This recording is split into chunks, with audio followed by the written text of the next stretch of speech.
Welcome everyone, Adrian Groenewald again, and it's the Global Leadership Platform. Of course, this is our Global Leadership Conversation 1 series and project, and we're talking to experts all over the world about what we can do to turn around this global leadership crisis.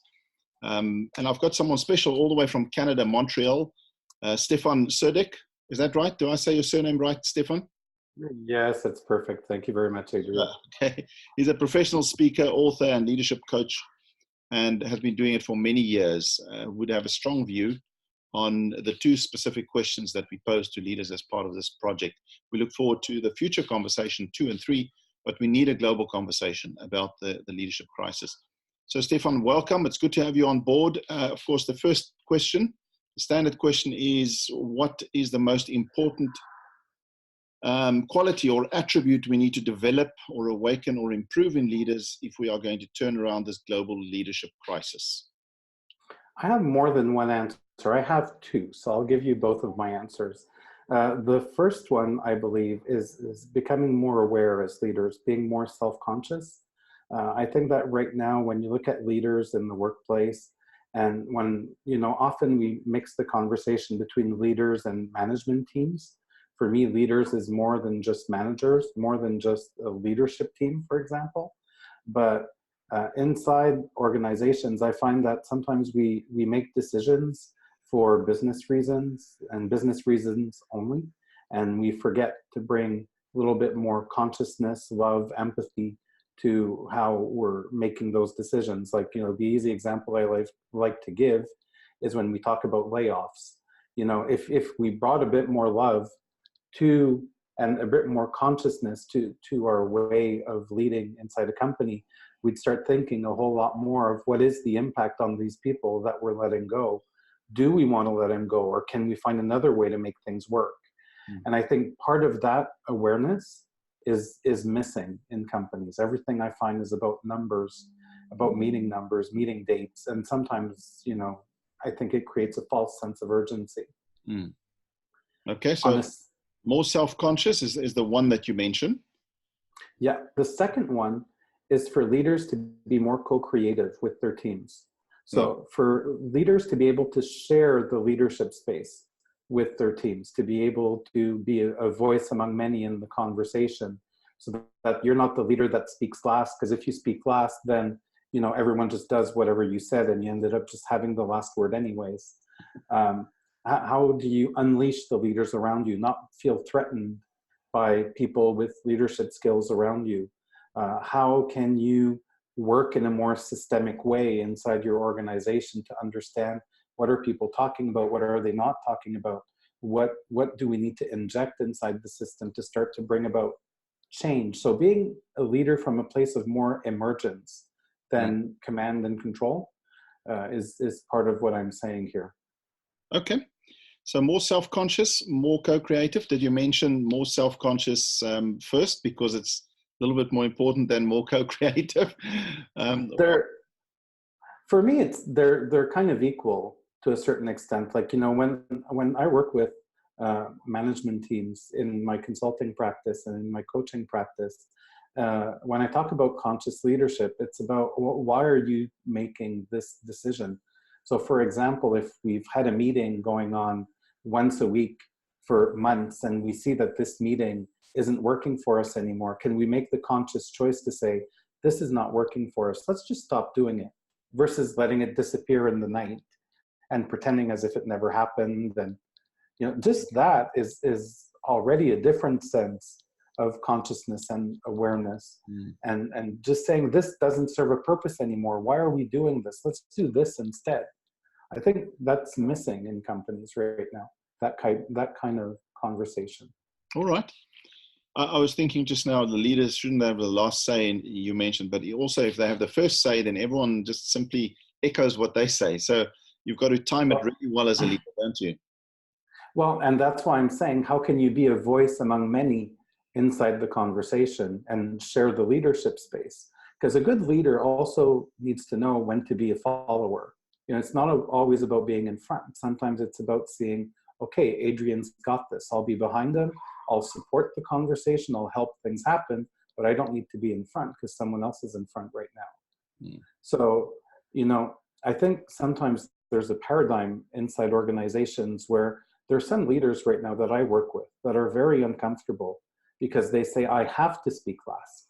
I have to, because if I speak at any other time, then it's exactly like you said, people just follow along. And I often joke and say, okay, but when you speak last, you're just keeping the last word. So how can you just be a part of that discussion and tell people, look, this this is just an idea. We can challenge it. We can go somewhere else. Being a voice among many in the conversation is also being an example and building on someone's ideas. So, oh, Adrian, what you said sounds really cool. How about if we took that and we did this too? Or, oh, let's just do it like that. It's perfect. Yeah. But just being able to build on the ideas helps create the space where when you talk, your voice doesn't override everyone. But there's a culture that goes with that too. Yeah. Okay, Steffan, the big question, you say the two qualities or attributes you think leaders need to have more of in this world. Of course, there are others. In order for us to turn around this global leadership crisis, is more self-conscious and more self-aware, and then also to be more co-creative. Now, the big question is, there's a huge leadership development industry out there. So from your experience, how do you develop leaders to have these two attributes? How do you best develop or awaken or improve it inside leaders as you coach them, as you train them? What must we do to bring it out? What I find is you need to practice it every day. You need to be what you say that you want to be. And I think that's the biggest challenge right now. People go to courses and then they wonder, how do I do it from my existing mindset? And their mindset that they're currently at kind of has an effect on how they're interacting and how they're using these new tools that you're teaching them. So if you can be with them on a daily basis and help them actually live it, and sometimes it's uncomfortable. From experience, I've done this a few times with people, many times with people. My coaching style is very much live in the moment. So sometimes, for example, one thing I did with a client once, we were doing a weekly meeting to guide the transformation that they were going through.